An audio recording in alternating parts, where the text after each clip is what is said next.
حي على الفلاح.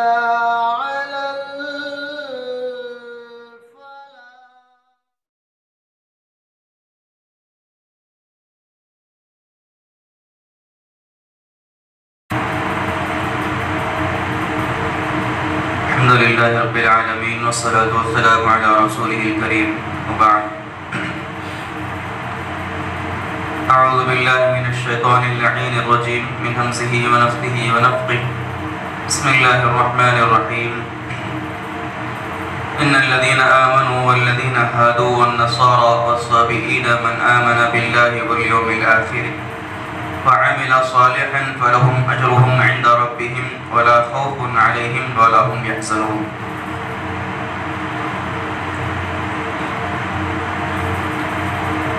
بنی اسرائیل میں سے یہودیوں کی گمراہیوں کے بعد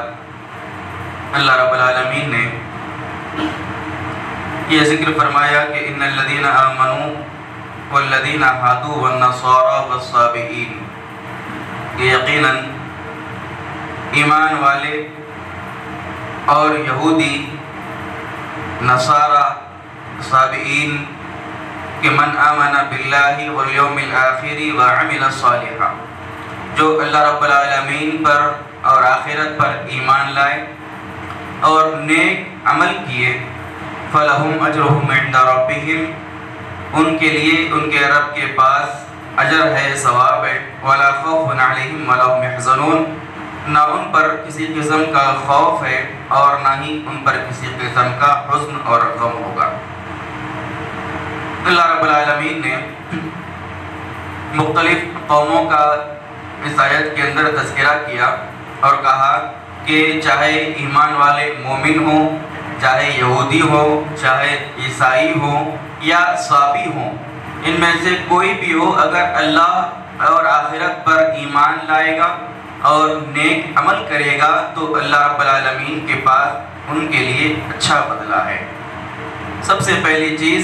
اللہ رب العالمین نے اس آیت کریمہ کے اندر یہ بتائی کہ ان الذین آمنوا، یعنی ایمان لے آنے والے لوگ، اس سے مراد امت محمدیہ ہے، اللہ کے رسول صلی اللہ علیہ وسلم کی امت اس سے مراد ہے۔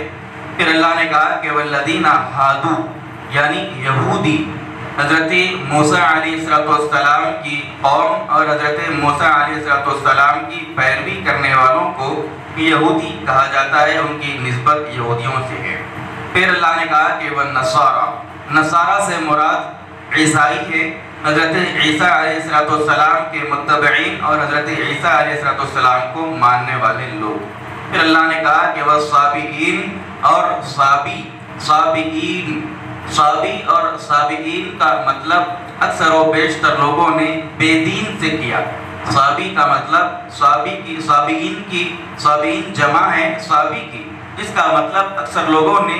بے دین کہا، لیکن تفسیر ابن کثیر میں علامہ ابن کثیر رحمۃ اللہ علیہ نے مختلف اقوال صابی کے معنی کے سلسلے میں نقل فرمائے، اور اس میں سے بہترین قول اور راجح قول امام ابن کثیر رحمۃ اللہ علیہ نے حضرت مجاہد اور حضرت وہب ابن منبہ رحمہ اللہ نے ان سے یہ نقل فرمایا کہ صابئین کا مطلب یہ ہے کہ جو نہ یہودی ہو، نہ عیسائی ہو، نہ مشرک ہو، ان میں سے کسی بھی دین کا ماننے والا وہ نہ ہو، اور صرف وہ فطرت پر قائم ہو، صرف فطرت پر وہ قائم ہو، اور اس تک کسی بھی نبی کا پیغام یا کسی بھی نبی کی دعوت نہ پہنچی ہو، ایسا آدمی صابی کہلائے گا۔ اور ایسے لوگ کو اللہ رب العالمین نے صابئین سے قرآن مجید کے اندر تعبیر کیا۔ لہٰذا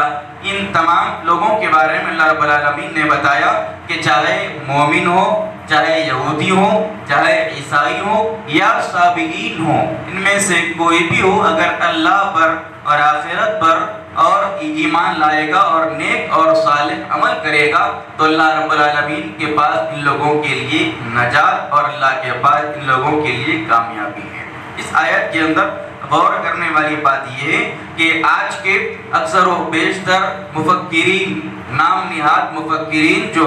جو قرآن مجید کی آیتوں کو اپنے ذہن سے، اپنے دماغ سے اور اپنی ناقص عقلوں سے سمجھنے کی کوشش کرتے ہیں، ان لوگوں نے قرآن مجید کی اس آیت سے بڑا سخت ترین غلط مفہوم لیا اور اس آیت سے وحدت ادیان کی دلیل انہوں نے پکڑی۔ وحدت ادیان کا باطل ترین عقیدہ جو ہے انہوں نے اس آیت سے بتانے کی، سمجھانے کی کوشش کی۔ وحدت ادیان کا مطلب یہ ہے کہ دنیا کے اندر آدمی اپنے کسی بھی مذہب پہ ہو، چاہے وہ یہودی ہو آج، چاہے وہ عیسائی ہو، چاہے وہ مشرک ہو، چاہے وہ سکھ ہو، چاہے وہ بدھزم کو ماننے والا ہو، چاہے وہ جینزم کو ماننے والا ہو، کسی بھی مذہب کا آدمی آج کے دور میں کیوں نہ ہو، اگر وہ آدمی اللہ کو مانتا ہے اور نیک عمل کرتا ہے اپنے مذہب پر رہ کر، اپنے مذہب پر قائم رہ کے اگر اللہ کو مانتا ہے اور اچھا عمل کرتا ہے تو اس عقیدے کے مطابق وہ آدمی اللہ کے پاس کامیاب و کامران ہے، اور اس کو اللہ کے رسول صلی اللہ علیہ وسلم کی رسالت پر ایمان لانے کی ضرورت نہیں، یعنی اللہ کے نبی صلی اللہ علیہ وسلم کی رسالت پر ایمان لانا اس کے لیے ضروری نہیں۔ یہ وحدت ادیان کا باطل ترین عقیدہ ہے کہ جو اس آیت کریمہ سے بعض نام نہاد مفکرین نے اس معنی اور مفہوم کو لیا۔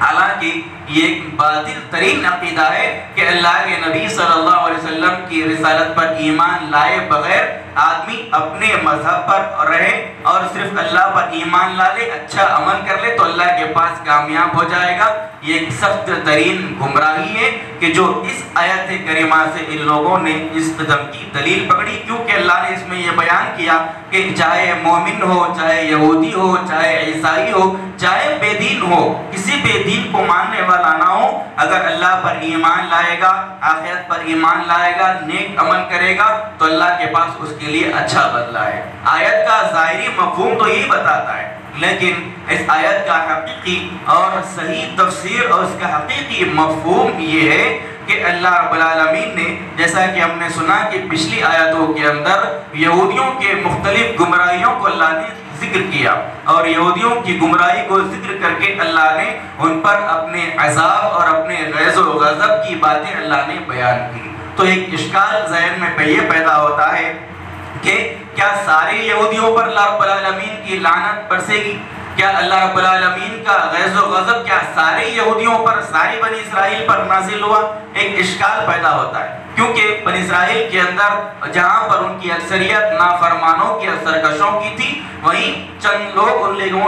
اس قوم کے اندر اللہ پر سچا ایمان لانے والے بھی تھے، اللہ کے رسول حضرت موسیٰ علیہ السلام کو سچے طور پر ماننے والے بھی تھے۔ تو کیا ان لوگوں پر بھی اللہ رب العالمین کا غیظ و غضب نازل ہوگا؟ اس قسم کا ایک اشکال ذہن میں آتا ہے، تو اللہ نے اگلی آیت کے اندر اس اشکال کا جواب دیا اور یہ بتایا کہ بنی اسرائیل میں سے بھی، قوم یہود میں سے بھی جو لوگ سچے ایمان لانے والے ہیں اللہ پر، اللہ کے رسول پر اور آخرت پر، پھر نیک عمل کریں گے وہ لوگ، تو یہ لوگ اللہ رب العالمین کے غیظ و غضب سے بچیں گے۔ پھر اللہ نے یہ بھی بتایا کہ نہ صرف یہودی بلکہ چاہے وہ کسی بھی قوم کا ماننے والا ہو، مومن ہو یا یہودی ہو یا عیسائی ہو یا صابی ہو، کسی بھی قسم کے ماننے والے لوگ ہوں، اپنے اپنے وقت کے اندر، اپنے اپنے زمانے کے اندر اگر وہ لوگ اپنے رسول پر ایمان لائیں گے اور اللہ پر ایمان لائیں گے اور نیک اور صالح عمل کریں گے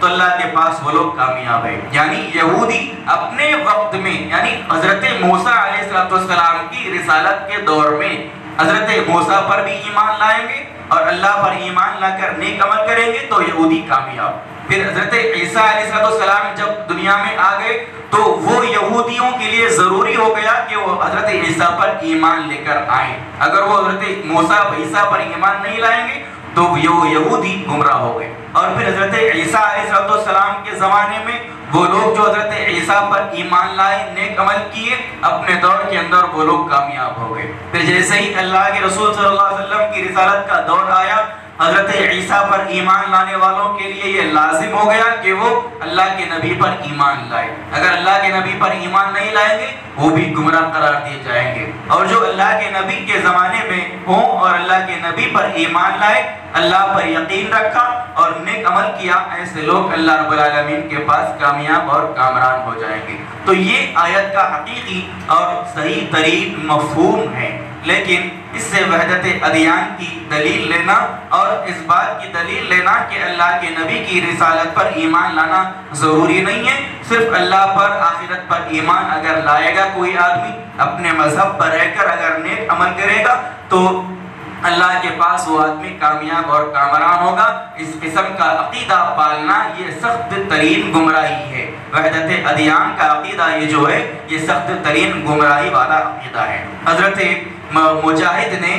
حضرت سلمان فارسی رضی اللہ تعالیٰ عنہ سے روایت بھی نقل فرمائی. حضرت سلمان فارسی رضی اللہ تعالیٰ عنہ نے اللہ کے رسول صلی اللہ علیہ وسلم سے یہ سوال کیا, یہ پوچھا کہ اللہ کے نبی صلی اللہ علیہ وسلم, میرے چند ساتھی تھے جو عیسائی تھے اور وہ لوگ نیک اور صالح عمل کرتے تھے, بڑے عبادت گزار تھے, نمازوں کی پابندی کرتے تھے, تو کیا اللہ رب العالمین کے پاس وہ لوگ کامیاب اور کامران ہوں گے؟ یعنی اللہ کے نبی کی رسالت سے پہلے حضرت سلمان فارسی نے اللہ کے نبی سے پوچھا کہ اے اللہ کے رسول, آپ کی رسالت سے پہلے میرے چند ساتھی عیسائی تھے جو نیک عمل کرتے تھے, عبادت کرتے تھے, عبادت گزار تھے, نماز پڑھتے تھے, کیا وہ اللہ کے پاس کامیاب ہوں گے؟ تو اللہ رب العالمین نے فوراً یہ آیت کریمہ نازل فرمائی اس سوال کے جواب میں کہ چاہے مومن ہو, چاہے یہودی ہو, چاہے عیسائی ہو یا صابی ہو, اگر وہ اللہ اور آخرت پر ایمان لائے گا اپنے زمانے میں اور نیک عمل کرے گا اپنے زمانے میں تو اللہ کے پاس کامیاب اور کامران ہوگا. قرآن مجید کی اس آیت کریمہ کی تفسیر قرآن کی دوسری آیاتوں سے بھی اس کی تفسیر اور اس کی وضاحت ہم کو سمجھ میں آتی ہے. اللہ رب العالمین نے قرآن مجید کے اندر آج کے دور کے لیے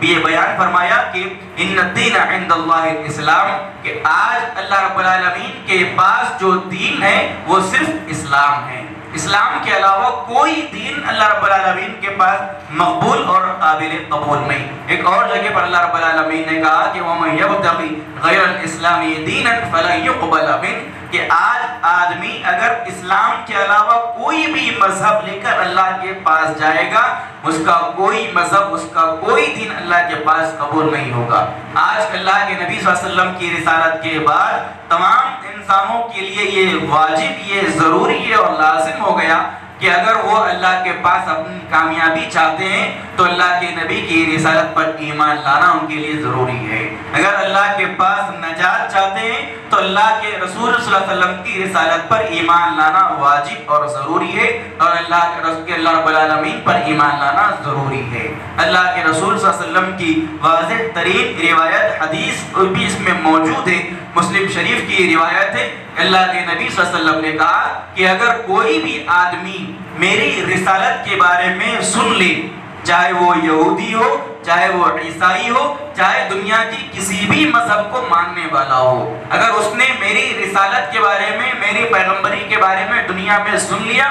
اور اس نے میری رسالت کا اقرار کیے بغیر وہ آدمی دنیا سے چلا گیا, مر گیا, تو اللہ کے نبی نے کہا کہ وہ آدمی جہنم کی آگ میں جلے گا, وہ آدمی صاف طور پر جہنمی ہے. یعنی اللہ کے رسول صلی اللہ علیہ وسلم کی رسالت پر ایمان لانا آدمی کی کامیابی اور کامرانی کے لیے بے حد ضروری ہے. یہ عقیدہ بالکل باطل ہے کہ آدمی کسی بھی مذہب پر رہے گا, اگر اللہ پر ایمان رکھے گا, نیک عمل کرے گا تو وہ اللہ کے پاس کامیاب ہو جائے گا. یہ سخت ترین گمراہی ہے. یہ ایسے لوگوں کا عقیدہ ہے جو قرآن کی آیتوں کو اپنے ذہن سے, اپنے ناقص عقلوں سے سمجھنے کی کوشش کرتے ہیں, حالانکہ قرآن مجید کی آیتوں کو قرآن کی دوسری آیتوں کے ذریعے سمجھا جاتا ہے. قرآن کی تفسیر قرآن کی دوسری آیتوں کے ذریعے بھی کی جاتی ہے, اور قرآن کی آیتوں کی تفسیر اللہ کے نبی صلی اللہ علیہ وسلم کی صحیح احادیث کے ذریعے بھی کی جاتی ہے. اب کوئی آدمی قرآن کی ایک آیت کو اٹھا لے گا, اس کی سیاق کو نہیں دیکھے گا, اس کے سباق کو نہیں دیکھے گا, اس کے مفہوم کو قرآن کی دوسری آیتوں سے نہیں سمجھے گا, اور اس کے مفہوم کو خاص طور پر اللہ کے رسول صلی اللہ علیہ وسلم کی صحابہ کرام کے فہم کے مطابق نہیں سمجھے گا تو اسی قسم کی گمراہیوں کا وہ آدمی شکار ہوگا۔ لہٰذا یہ ضروری ہے کہ قرآن مجید کی آیتوں کی تفسیر قرآن کی دوسری آیتوں سے سمجھی جائے اور قرآن مجید کی آیتوں کی تفسیر اللہ کے رسول صلی اللہ علیہ وسلم کی صحیح احادیث کے ذریعے سمجھنے کی کوشش کی جائے۔ لہٰذا اللہ رب العالمین نے قرآن مجید کے اندر یہ بیان کیا کہ اپنے اپنے دور کے اندر جو آدمی اپنے رسول پر بھی ایمان لائے گا اور نیک عمل کیا ہوگا وہ آدمی اللہ رب العالمین کے پاس کامیاب اور کامران ہے۔ لیکن رسالت محمدی کے بعد ہر انسان کے لیے چاہے وہ کسی بھی مذہب کا ماننے والا ہو اور اپنے دور کے اندر کتنا ہی عبادت گزار اور نیک اور صالح ہو، اگر اس نے اللہ کے نبی کی رسالت پر ایمان نہیں لایا، اشہد ان محمد رسول اللہ کا اقرار نہیں کیا، تو آدمی اللہ کے پاس کامیاب نہیں اور وہ آدمی صاف طور پر جہنم کی آگ کے اندر جلے گا۔ لہذا وحدت ادیان کا یہ عقیدہ ایک باطل عقیدہ ہے کہ جس کو بعض مفکرین نے نام نہاد مفکرین نے سمجھانے کی کوشش کی، اور اس بات پر زور میں نے اس وجہ سے دیا کہ اس عقیدے کی گمراہیاں ہمارے شہر کے اندر بھی آہستہ آہستہ پھیل رہی ہیں۔ بعض نام نہاد ایسے لوگ جو اپنے آپ کو دائی کہلاتے ہیں، اپنے آپ کو لوگوں کے سامنے دین کا دائی بتانے کی کوشش کرتے ہیں، وہ دعوت دین کے راستے سے آہستہ آہستہ وحدت ادیان کے راستے پر چل رہے ہیں اور لوگوں کو اسلام کی دعوت دینے کے بجائے مختلف ادیان کی کتابوں کی وہ دعوت دیتے ہیں، گیتا کی، بائبل کی یا رامائن کی، مختلف ایسی ویدوں کی دعوت وہ لوگوں کو دے رہے ہیں اور اس قسم کی دعوت کو وہ عام کر رہے ہیں اور اس سے یہ سمجھ رہے ہیں وہ لوگ کہ لوگوں کو صرف اللہ کے ایمان کی طرف بلانا اور ان کو اچھے کام کی طرف بلانا لوگوں کے لیے، ان کی نجات کے لیے یہ کافی ہے۔ یہ گمراہ ترین عقیدہ وہ اپنے ذہنوں کے اندر پالے ہوئے ہیں، حالانکہ یہ سخت ترین گمراہی ہے۔ لہٰذا اس سے یہ بات بھی معلوم ہوئی کہ آدمی جب قرآن کی آیتوں کو اپنے ذہن اور اپنے فکر سے سمجھنے کی کوشش کرے گا گمراہی کا شکار ہوگا۔ اللہ رب العالمین نے قرآن کے فہم کے لیے ہم کو آزاد نہیں چھوڑا ہے۔ قرآن کی آیتوں کا اسی طریقے سے مفہوم لیا جائے گا کہ جس طریقے سے صحابہ کرام نے قرآن کی آیتوں کو سمجھا۔ اگر ہم اپنی طرف سے اپنی عقل سے قرآن کی آیتوں کا نیا نیا مفہوم نکالنے کی کوشش کریں گے اسی قسم کی نئی نئی گمراہی کا شکار ہوگے۔ اللہ رب العالمین سے دعا ہے رب العالمین ہم تمام کو قرآن مجید کی آیات کو پڑھنے، سیکھنے، سمجھنے، اس پر عمل کرنے توفیق عطا فرمائے، آمین۔ سبحانک اللہم و بحمدک، اشہد ان لا الہ الا انت، استغفرک و